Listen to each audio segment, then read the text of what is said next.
It's been too long, man. When was it? I saw a photo of us together. It was at like a Melbourne event party. It was on Valentine's Day. I think it's still on your Instagram or on my Instagram. It's from like 2021.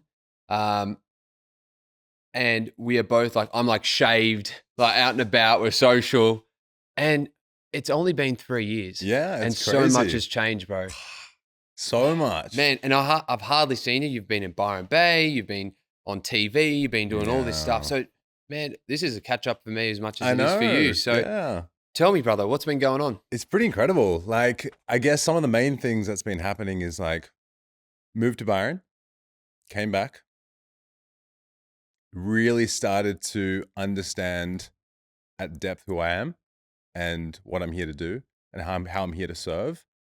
And there's some like the most potent pieces that have been alive for me recently. Yeah.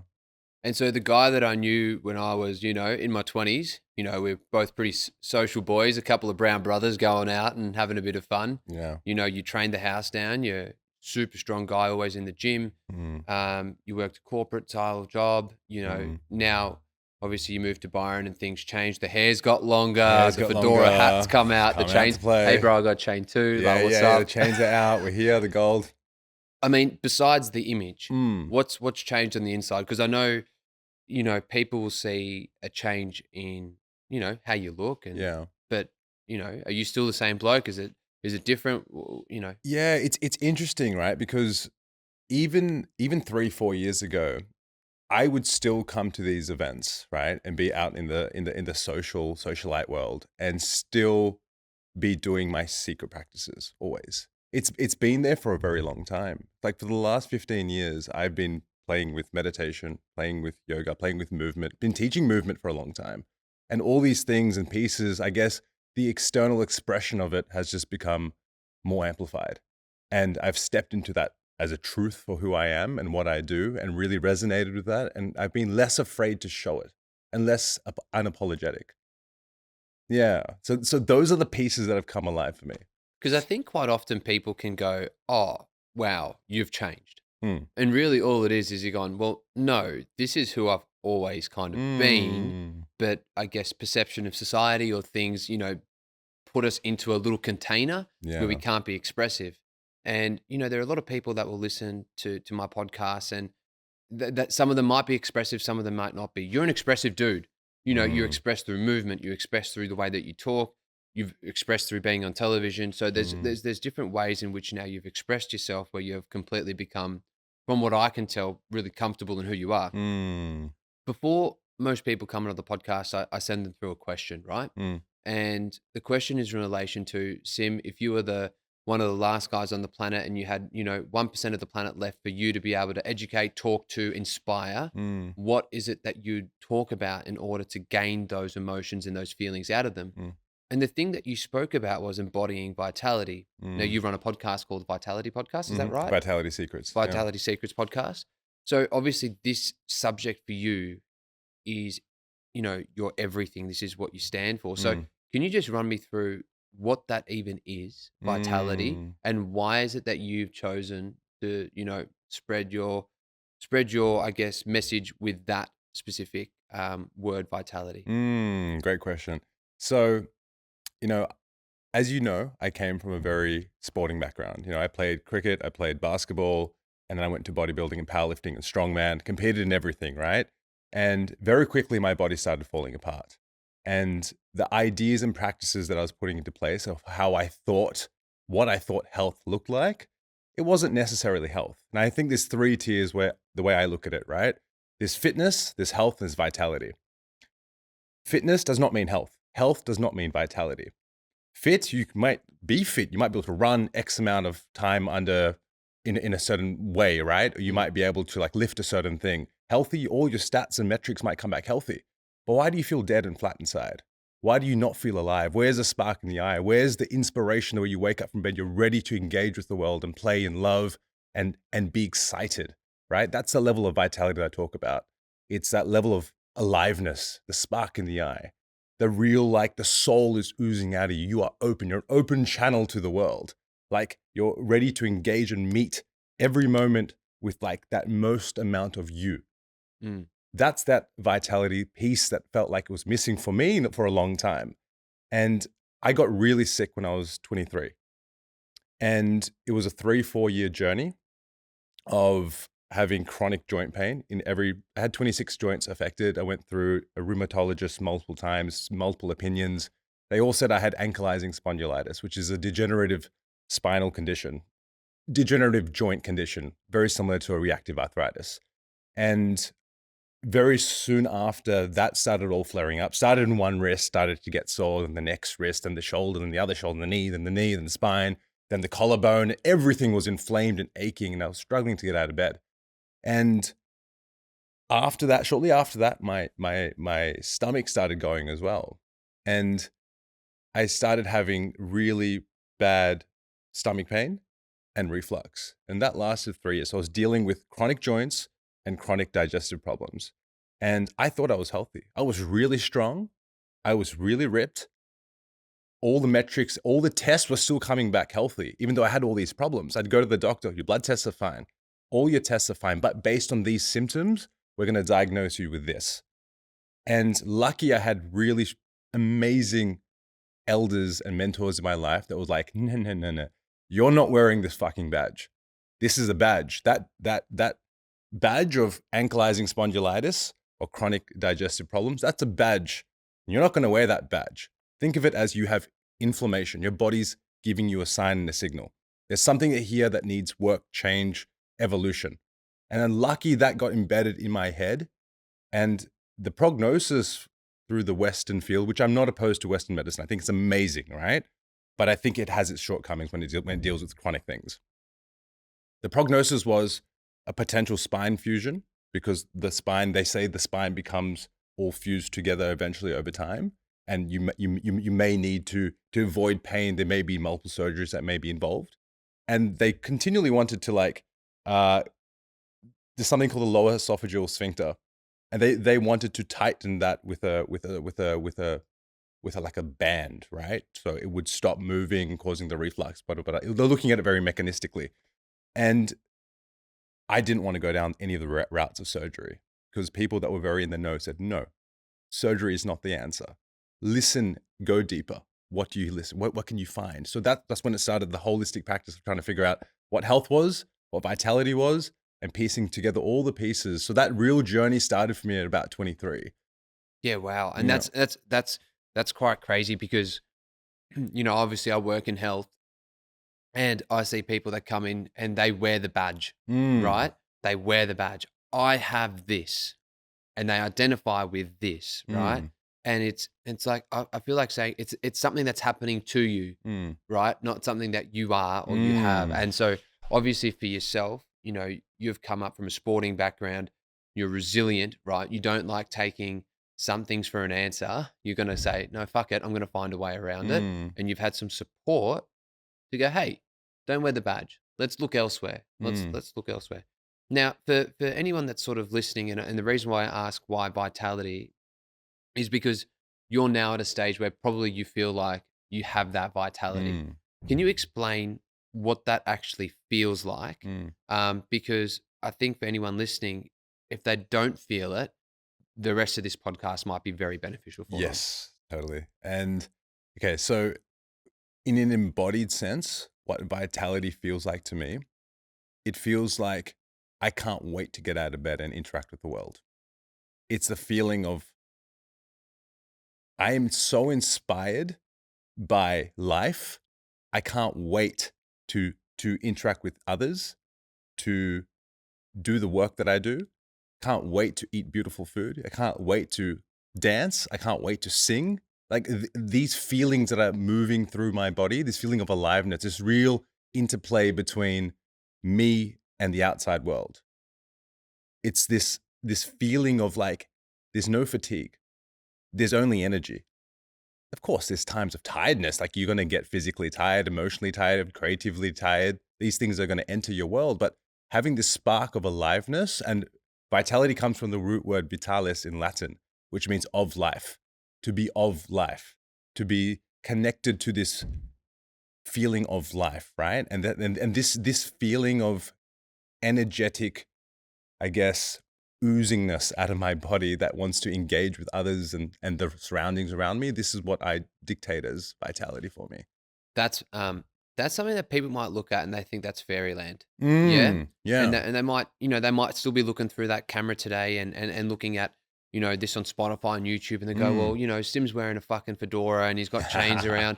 Am I going to just change into someone that has to go to Byron Bay and, sit down and do spiritual practices for the rest of my life in order to feel vital? Do you have to go down that path, or can you still work your 9 to 5 and still have vitality?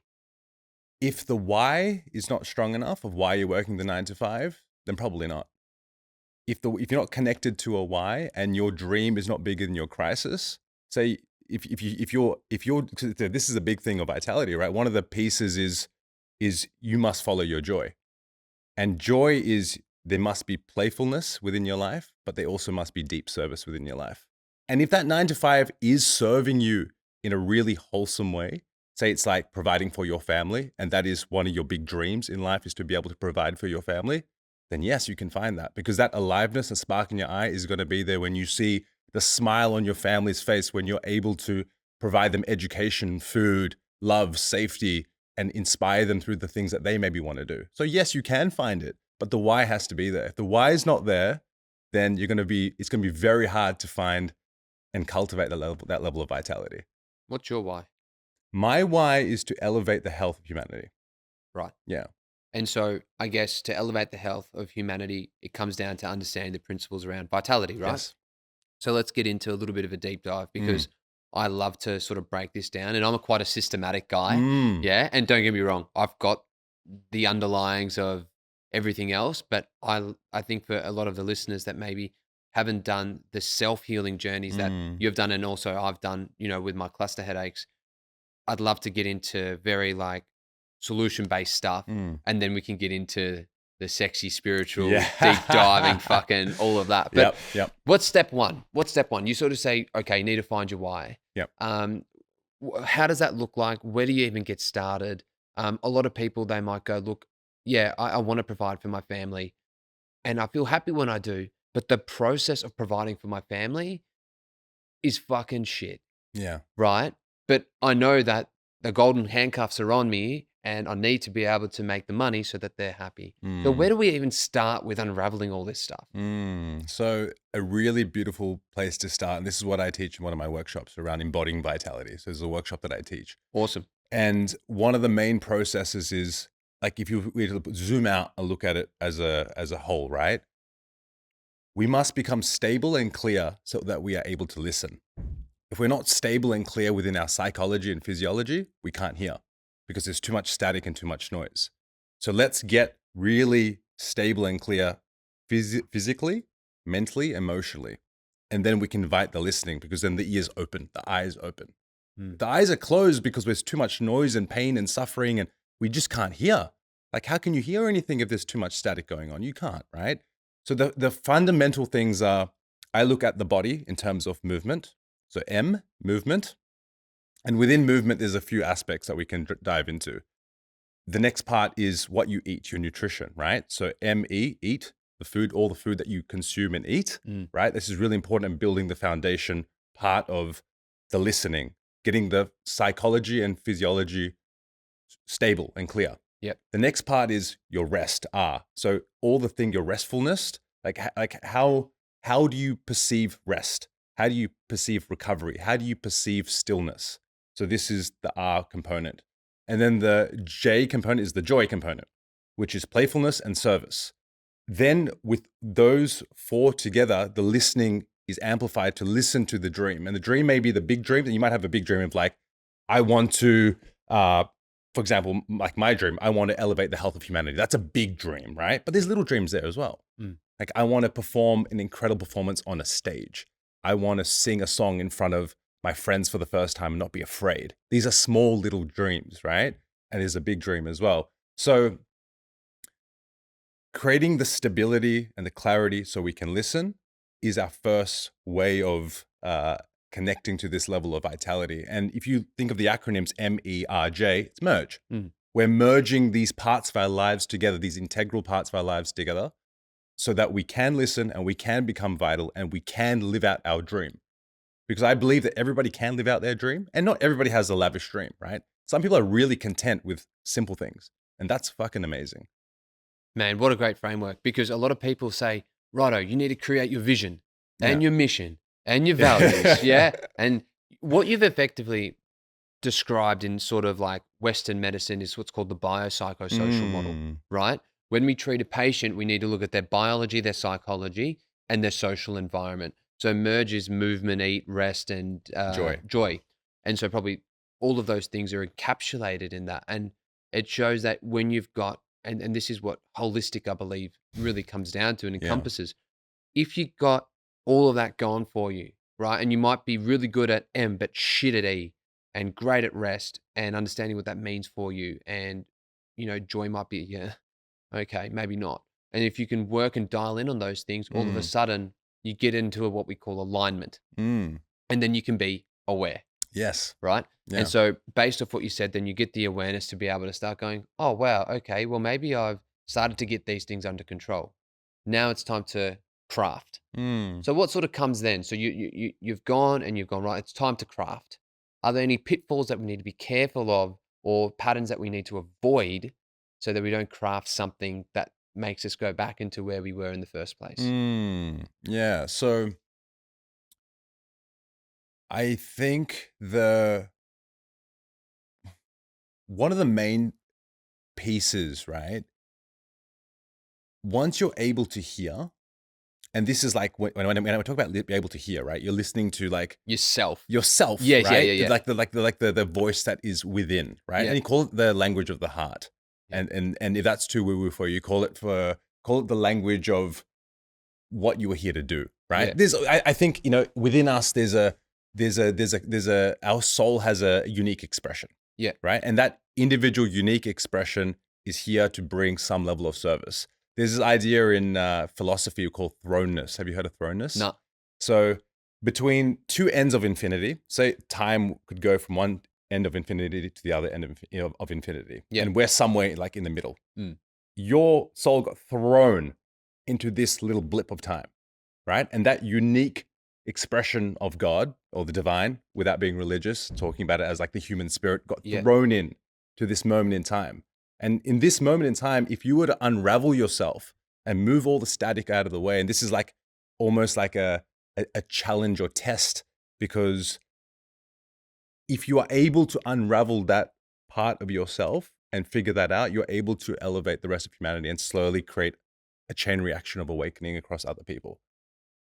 Does that kind of make sense? It kind of does. So I'm going to sort of give it back to you so that we can sort of consolidate that. So effectively what you're saying is that our soul has an impression that has sort of come out of the blue because, let's say there's infinite time.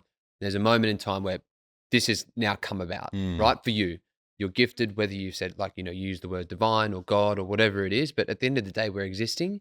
We don't fucking know how it's all come about, but we know something's happened that's bigger than us. And I think there's a lot of people that will listen and they go, I'm not going to pretend to know exactly how we come about. So to say that there's something spiritual, that there's something greater than us, I don't think is woo-woo at all. I think it's probably fair enough. But then by doing merge really well, you become connected with your soul. Yeah. Right? And when you're connected with your soul, you can start to create things for yourself that are in alignment with yourself. So I guess then is that right firstly? Yes. Yeah, definitely. Yeah, definitely. So then I'm interested to then go back to your journey about when you were chronically ill and sick. And I knew you growing up as you were ripped, man. I was like, I don't know many other Indians that are fucking more ripped than me. And there was you. I'm like, this motherfucker. I'm pissed off, man. I was like, this guy's shredded. Damn it. There's work to be done. There's work to be done, right? I'm a competitive juice. Totally. He's fucking got an inch on me and he's fucking shredded. Right? But when I look at it now and I'm thinking, okay, well, we both have had really crazy chronic things that have happened. Obviously, I had the chronic cluster headaches that were debilitating, and I went down a pretty people would define as a woo-woo path, right? But really later on down the track. where did it start for you? Because I'm interested to know about your journey about moving from what is very Western to what is now known as very Eastern. Yes. Yes. Okay. So, uh, parents were born in Singapore, background North Indian. They have some Persian influence as well, right? So both of them were fairly spiritual. My dad, even more so. Like he would pray and meditate often. So it was kind of like there early on in the days, like the impression of that had kind of been stuck with me. And funny, really funny story actually. When I was 19, training at the gym, bodybuilding, getting jacked. Obviously, injuries happen, right? One of my best friends, who was the similar age to me, and we were both training together and whatnot. He had a shoulder impingement or problem, so he sought out someone to help him. So he found this remedial massage therapist, right? Which was an amazing dude. And uh, I also had an injury, so I decided to go see this guy as well. And funny enough, after session 3, me and this guy became really close friends. And one day he asked me, he's like, "Have you heard of this thing called ayahuasca?" I was 20. And this was way before it was in vogue and more in the mainstream. Now it's much more in the mainstream. And I was like, "No, what is that?" He goes, "I reckon you'd benefit from it." And I was like, "Okay, cool, yeah." This guy was a really awesome dude, looked like a wizard. And I'm like, "Yeah, cool." I'm pretty open minded. I'm like, "Yeah, I'll try it. It's going to expand me, open me up. I'm going to achieve things that maybe I couldn't before." So I decided to go along to one of the ceremonies that they were hosting in Melbourne, and that was when the floodgates opened for me. And I saw the veil had been lifted. But what I thought reality was versus what I could now see was very different. They were two polar things. My ego had been completely shattered into 1,000 pieces. And I saw things for what they were. And I saw the interweaving and interconnection of how things worked more. And I was really curious by this. And this is what really catapulted me from thinking I knew what life was to being like, whoa, there's way more to life than I could ever imagine. And this was a beautiful moment. And the amount of gratitude and gratefulness that I had after that experience was immense. And this catapulted me in such a way that I was starting to see things differently. But of course, the ego builds its way back up. You get back into the bodybuilding, powerlifting. And I kept on that cycle till I got really sick because I didn't want to let go of that part of myself because I was so attached to the identity of how I looked and how my physical form was and where my value came from. But I was also dabbling in that world. So after that first session when I was 20, I went back and I went back and I went back and I went back and I went back many times. I reckon between 20 and 24, I probably sat 30 ceremonies. And I was starting to get really in the groove of like, I want to become a facilitator one day. I want to help people. I want to help people show them this magic that is here in these plants. And yeah, that's kind of how it started.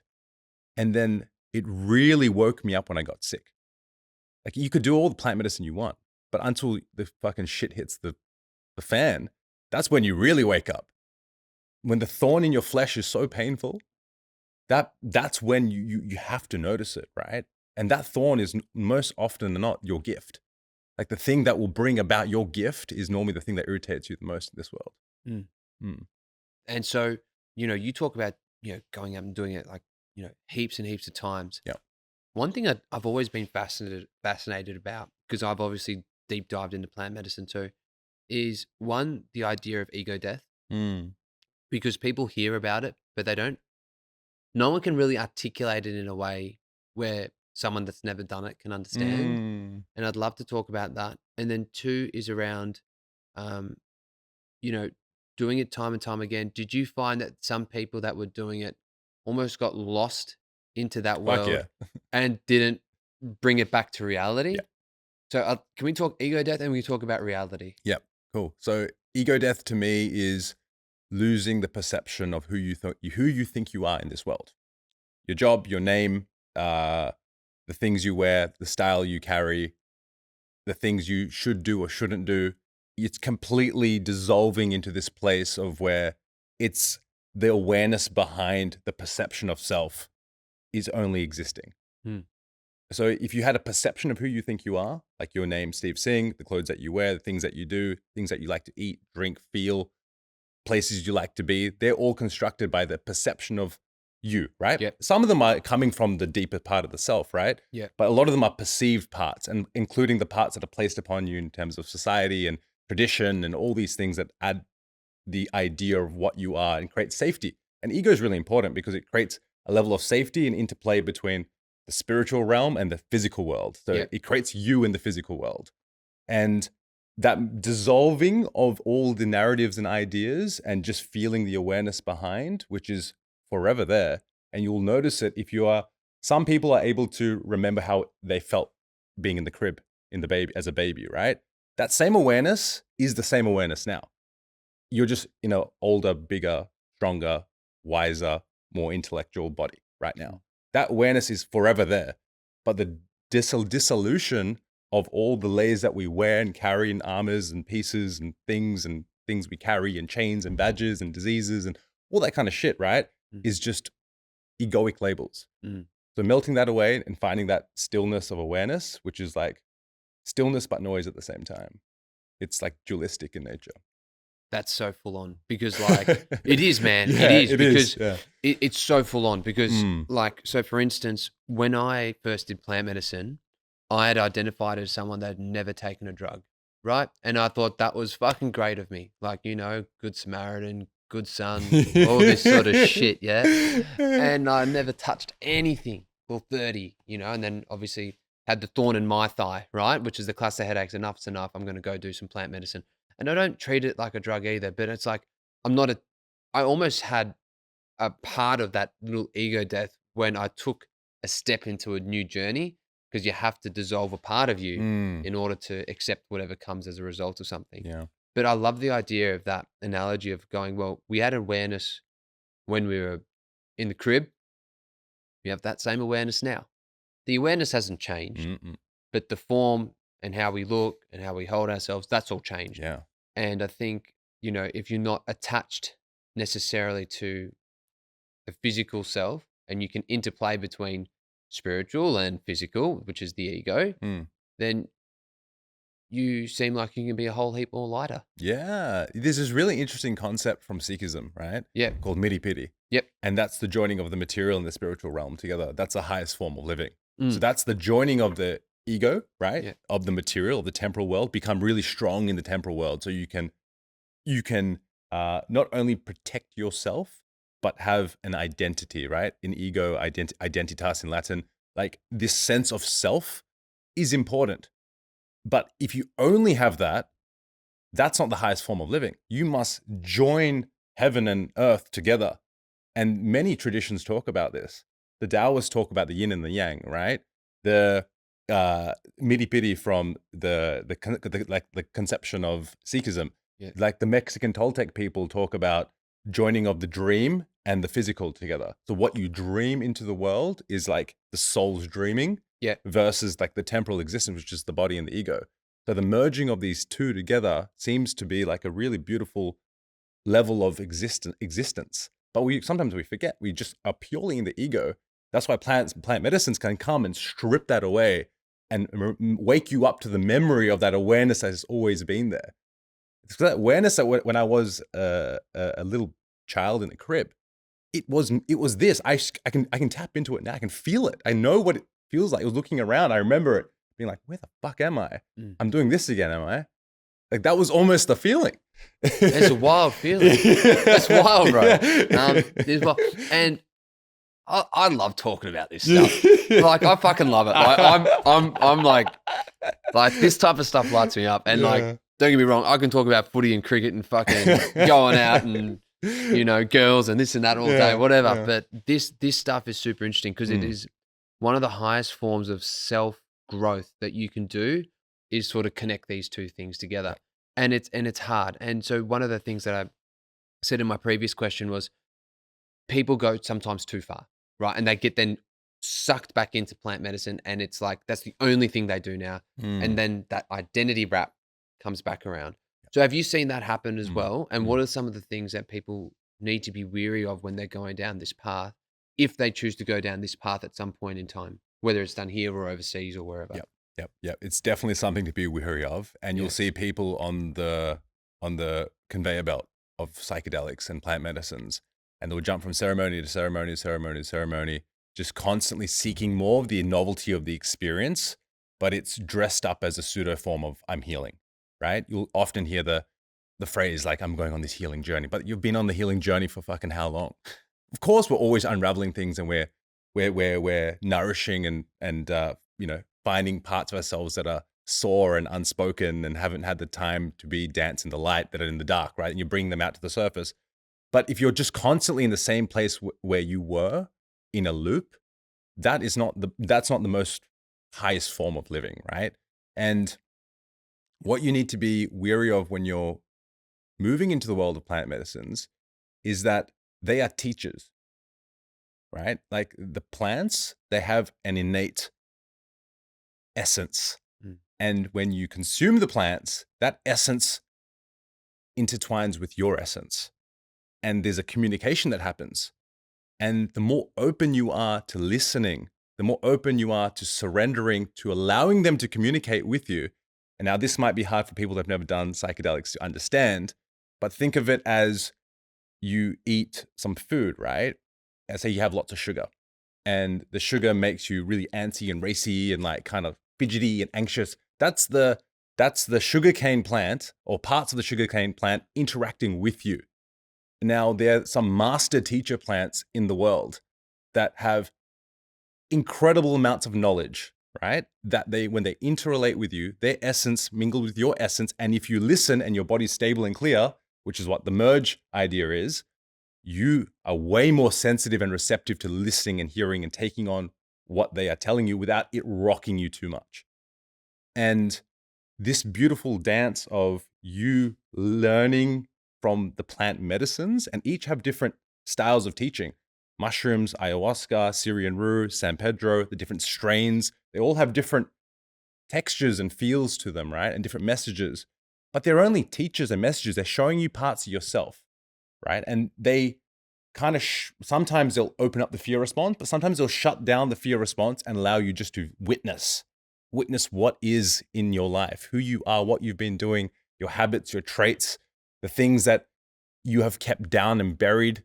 The unconscious will open, right? And you'll be able to see without the veil of like protection of the conscious narrative that sometimes we put up, which is the ego, right? The ego is so protective of it. It wants to keep itself exactly how it is. And yeah, they're teachers, and we have to be weary that they're only here to teach us. And when we have to do the work, just like you go to a lecturer and they teach you something, they're not going to get you the job. You have to go out in the real world and actually get the job with the knowledge that you decide to take from them or not take from them. And that's called integration. Yes. One thing that when I went through my psychedelic journey is that I actually didn't go back too often. I did psychotherapy, then I went and did, 2 or 3 different types of psychedelics. And then I knew people that were like, oh, you should go. I said, I need to implement this shit, and I'm not saying I've implemented everything. Like I still have attachments to my ego massively and identity, which is part of the reason why I do this conversation and these conversations, because it's like, it opens up my mind. Yeah. And like I get livened up because I know that, being vital there's nothing better. Yeah. Right. Yeah. So I think it's really interesting and it's really cool. So you've gone through this journey, and I mean, 30 ayahuasca ceremonies, like fuck me dead. That's a lot of ceremonies. That was in the first 3 years. Like there's a whole nother 12 years after that. Jesus. Showing your age, brother. So that's a massive change, and it's a lot of teachings, right? Was there a message that was reinforced time and time again that you didn't learn at the beginning, that you're like, fuck, I've been taught this 100 times. Why am I keep falling back into this trap? No, I'm a quick learner. You're a quick learner? I'm a very fast learner, and I integrate quickly. And of course, there's certain things that rear up their heads again. Like there's parts of myself that are maybe playing a little bit small, and I know I could be more expressive. But I learn pretty damn quick, and I listen pretty closely, and I become better at listening. And the funny thing is, in the last 4 years, I've probably done a lot less in the rest of the time before that. I haven't been called to do ceremony much, or drink medicine much, or take any psychedelics. Here and there, right? but nowhere near as much as I was doing earlier on. My sensitivity has gone up through the roof. I need a tiny bit. I'm there. Yeah. The smallest amount, and my body's so sensitive and receptive to things. And that's like the process of clearing the body out, right? Cleaning the body up, getting rid of the toxins, getting rid of the chemicals, getting rid of all the bullshit, the information, even entering my brain through conversation, through osmosis, through people that I'm around, and really like listening and cleaning out and getting clear. Like there's this idea from Ken Wilber, which is, I think it goes, clean up. First, you clean up your life so you're able to wake up, so then you can fully show up. Clean up, wake up, show up. Because if you're not clean, if you're not clear inside, you won't wake up because you can't hear shit. And if you can't hear shit, you're not able to show up as your full expression. That's awesome. It's awesome. Yeah. Dude, it's simple. And, like I've heard you speak on your podcast and another podcast, and man, I'm so grateful that you're showing up in this way, because I feel like, you're expressing your message in a way which a lot of people can understand. And sometimes, because like I said, the type of personality I am, I like that sort of delivery. Whereas I know people that you've interviewed and worked with in the past, you guys can really go fucking flowing here and there. You know what I mean? I'm like, lucky I've kind of done a bit of work so I can understand. But if I was working and had a family too, and I'm driving in the car, I'd be like, what the fuck is this guy on there? Totally. 100%. But it's awesome to see, because I reckon that shows a great level of groundedness. Now, you talk about the last 10 years. There's a lot that's happened in your life, right? I'm interested to know about the healing journey, and then I'm interested to learn about the social journey, because the social journey then brings up a completely different idea of yourself and how you show up, because you're now being viewed by millions of people. But your healing journey, firstly, are you healed? Like if you were to do a blood test or you were to do anything, would they come up with the inflammation that you previously had? And how long did it take you to heal? And was it plant medicine, or was it everything that you did, the whole merge principle that changed that? And did you feel like 100 questions at once, but did you feel like it all gotten away at one point, or did you feel like it was gradual over time? It was gradual, and yes, I'm healed. Nice. I don't have any joint pain. I have no gut restrictions, apart from when I eat really shitty foods. If I have vegetable oil, if I have too much gluten, if I drink too much alcohol, I can't do that. I got to be mindful of what I put in my body, which is no shit. We all should be, right? And obviously, a body's going to tell you if you're not. And yeah, no joint pain. I move like a beast. I can eat lots of food and feel really comfortable. Previously, when I was at my peak of my sickness or learning, through my apprenticeship of my stomach and my gut and what I was taking in, I call it an apprenticeship. Sure. No matter what I ate, I would regurgitate in my mouth for 3 years. Yeah, so anything I'd put in, I would have acid and part of the food ending up in my throat. And it was probably one of the most uncomfortable 3 years of my life. It was like living in hell. Pain constantly, burning constantly. It could not be comfortable, apart from when I was asleep and out. Wow. Yeah. Wow. Firstly, that's awesome to hear. Secondly, you then go through these ceremonies, you do these things. I'd love to get a timeline of when you decided to put yourself out there on telly, when you decided to go to Byron. How did your life go from 30 ayahuasca sessions to where you are now? Yeah, cool. Okay, so at 20, met a very profound mentor, ended up in the world of plant medicines. Yep. Was still bodybuilding, powerlifting, all that kind of stuff. Got really sick at about 23, 24. That lasted probably till about my late 20s. But the first 3 years, from like 23 to 27, 26, was really bad. And then from 27 onwards, it started really gradually getting better, till I hit about 30, where I felt completely revitalized, healed. But it wasn't the plant medicines.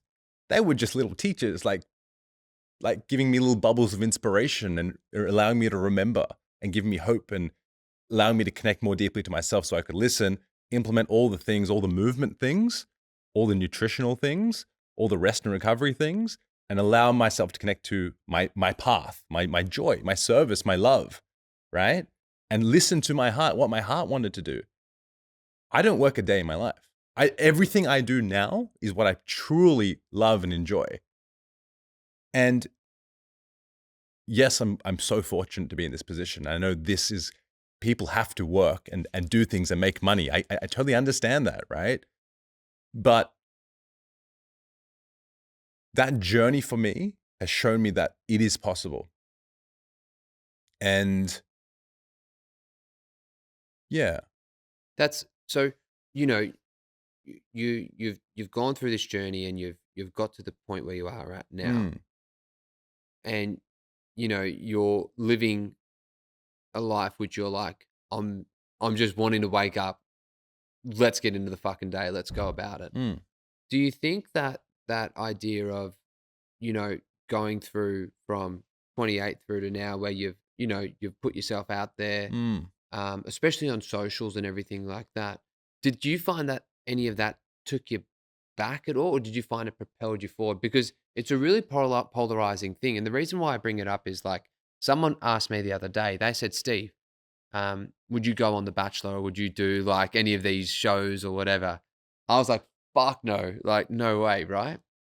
And I'm like, well, what's holding me back? And I'm like, because one, I don't want to do it, but two, just I couldn't picture the idea of a camera on me and me being perceived and put in a different way. Yeah. That's what happens on these shows, Sure. Yeah. right? You were on one of these shows. Mm. Can you please tell us what show you're on and how did you feel that it went for you? I haven't actually watched it, so I don't Yeah. know, Yeah. but that's a really vulnerable place to put yourself Mm. out there, and I don't Mm. think people know how vulnerable. Some people are vulnerable to go on, some people are egotistical to go on, but Yeah. either way, Yeah. how did that serve you? Before the opportunity came up, so let's talk about the social media to start with. Yeah, Putting myself on social media, to start off, it was egotistical. yeah, I just wanted to put myself out there and be connected to more people. yeah, Slowly, it started to become a place of inspiration. Like with the podcast, with like the messages I communicate around health, holistic living, spirituality, fire performing, inspiring, and it also becomes a business tool as well, right? It's like it's multifaceted. But I try to bring as much inspiration of my uniqueness to the table so more people can interact and explore it. And now when it comes to the TV stuff, so I was on Netflix, Byron Bays as one of the main characters. It was 10 of us. And it was like a bunch of people that were friends in Byron that kind of do the Byron things, right? And there's all different walks of life. There's the models, there's the fuck boys, there's the spiritual people, they're all the friends. They all come in. stereotypes. Stereotypes that all fucking Yeah. intermingle in this weird cosmic soup, right? And yeah, like I remember when the offer came through, I had to think about it very closely because I was very close with the Byron community in terms of the people that were against the show because it's a big corporation coming to a small town. And I thought about it carefully, spoke to some very switched on people that were in the community that was friends with. And they're like, this is an amazing opportunity for you to show the people that are eating TV dinners at home after a long 9 to 5 that there's a different way of relating, being, existing, and try to bring your maximum authenticity to the table when you do this. And I thought of it as like, okay, this is an opportunity that's been given to me. This is a hard opportunity to get, to be on a global television program streamed all around the world, 40 plus countries. And use this as an opportunity to show a part of your authenticity, see whether you can break through people on the cameras so they can feel my soul, not my ego, not what I'm trying to convey, not a story I'm trying to play, but just feel me. And on the flip side of that, the thousands of messages that I got were people saying just that. I felt you. I heard your story. And that was a beautiful moment for me because the conception of my dream, and this is where I talk about the dream, right? I had a dream that I wanted to inspire and connect to people through the screen while they were having their TV dinners at home, never seen someone spin fire, throw flames, talk about spirituality, feel my groundedness in situations. I wanted to project that into the ether, into the world. And that got reflected back at me. And of course, with any equal love comes equal hate. So I got the equal hate as well. People saying you're woo-woo, you don't know shit, you don't know what you're doing. And I see where they're coming from because I used to be that. anything that was uncomfortable, abnormal, that challenged my belief system, I would attack it with fear because I'm afraid of what that is. What could that do if that infiltrated my mind and the people that I love and their minds of this new way of existing? Because that's a scary thought. Change is pretty fucking scary. So these are like the dynamics I was playing with. They're pretty full on dynamics. And when you talk about, equal love and equal hate, it's almost inevitable, isn't it? Yeah. I've had a few people on here that have got really big social media followings, right?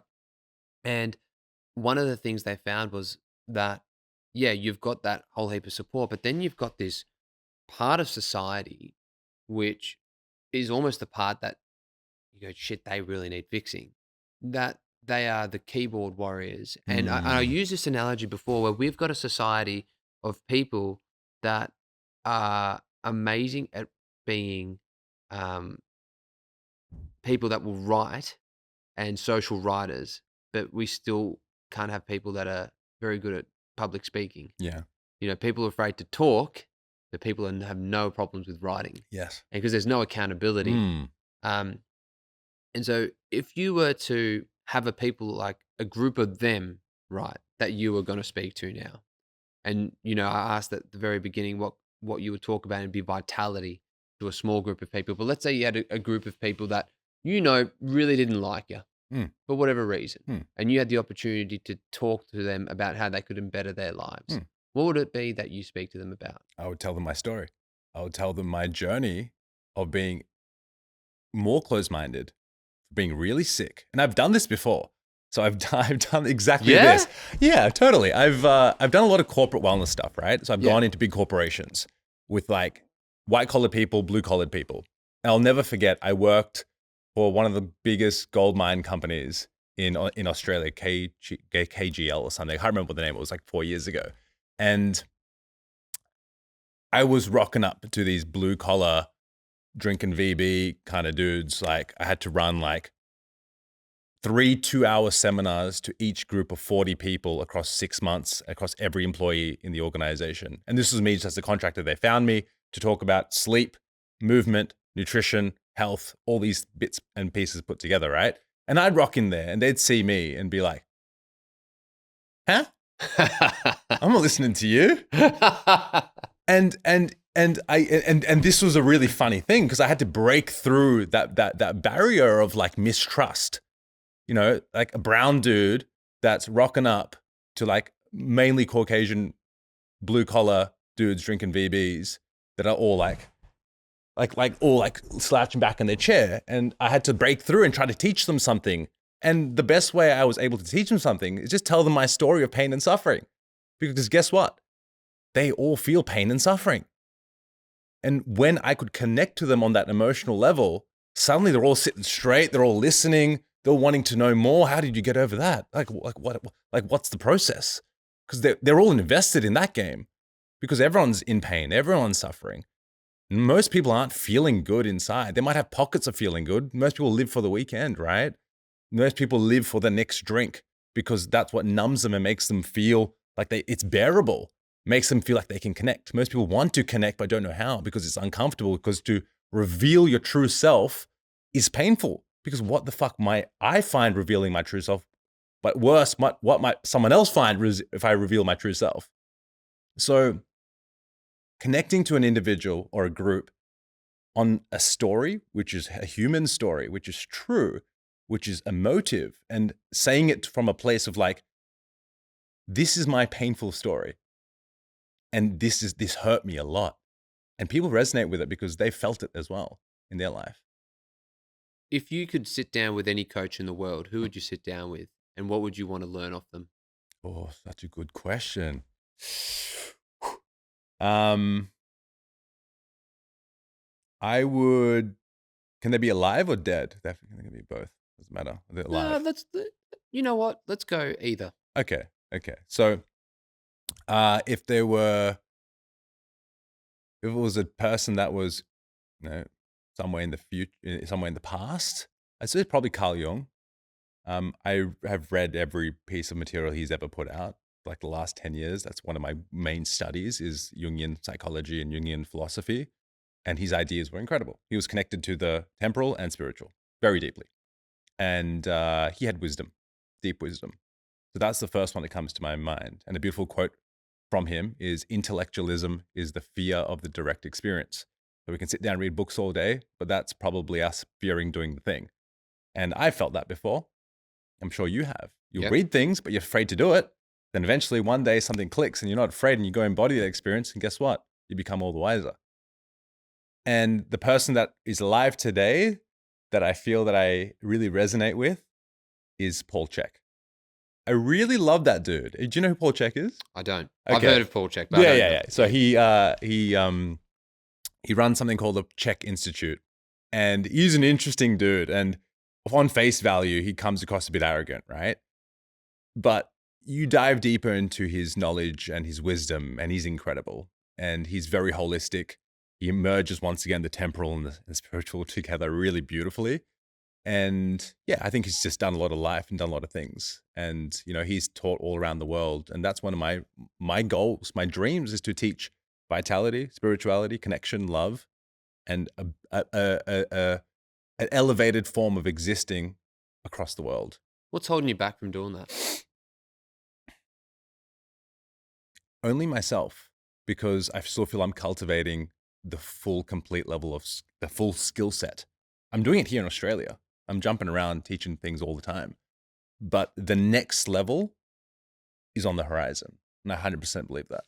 Nice. And so if you could say, you know, you were given a little magic wish, you know, to be able to elevate your dreams, what is it that you would need from a objective perspective that would help you? Would it be another TV series? Would it be an opportunity to do an interview overseas? What would it be that, you know, maybe you never know.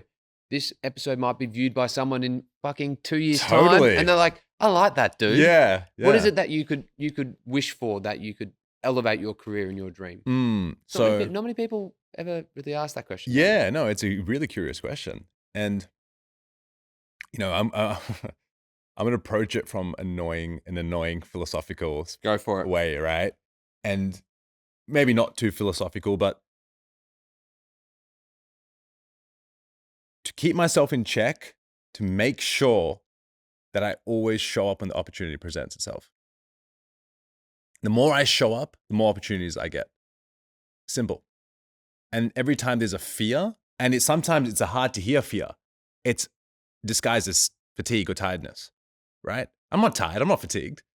It's the fear that is creating the low energy, which is stopping me from showing up, from recording that video, from going to do a talk somewhere that I got invited to do, to doing a workshop, to putting a product out there, to learning something, to going to a dance class potentially. There's always this like level, I'm tired, can't be bothered. That's not fucking can't be bothered. That's just, there's an underlying fear which is sapping your energy. There's an energetic body within you, which is you. It's just something that you have not met fully yet and reconciled with, that is just sapping that little bit of energy, making you a little bit like tired. But instead, I'd rather watch TV and have a drink. So, but what is it that you would want? There's something you got your genie. Okay. Yeah. Okay. Let's play with the real direct genie. Get the genie. So, genie. I feel like I would love a TED talk, like proper TED. Yeah. Bro, that's exactly what I would love as well. Yeah. Motherfucker. Wait, if you're listening to this, both of us. Together, bouncing off each other. Call it Browntown and we're good. Maybe we could go to India and do a TED talk there. That would be sick. Yeah. You know, it'd be so interesting because, you know, growing up in Melbourne, being brown, especially in the 90s, I guess people now, younger kids now, have got no idea. And even in our parents' generation, they go, you got no idea. There's always going to be that thing where people are like, you got no idea. But it was fucking hard, bro. Yeah. It was real hard. Yeah. And I think, you know, now when we talk about, like, the reason why this podcast exists for me is because I help people delve into their uncomfortable, you know, and being able to do that, I feel is the superpower to be able to elevate someone's life, right? If you can move towards courageous, uncomfortable acts, okay, generally it's bound by fear, you tend to find that you enliven yourself when you get the kick started. That's the way that I've always felt. And that's why I'm doing this now. Yeah. But, I just think that that'd be so fucking cool. Could you imagine that? Yeah. That'd be cool. So Yeah. 2 years time, no, this is recorded in 2024, Yeah. Anzac Yeah. Day. Yeah. Um, that, that would be something that'd be truly amazing.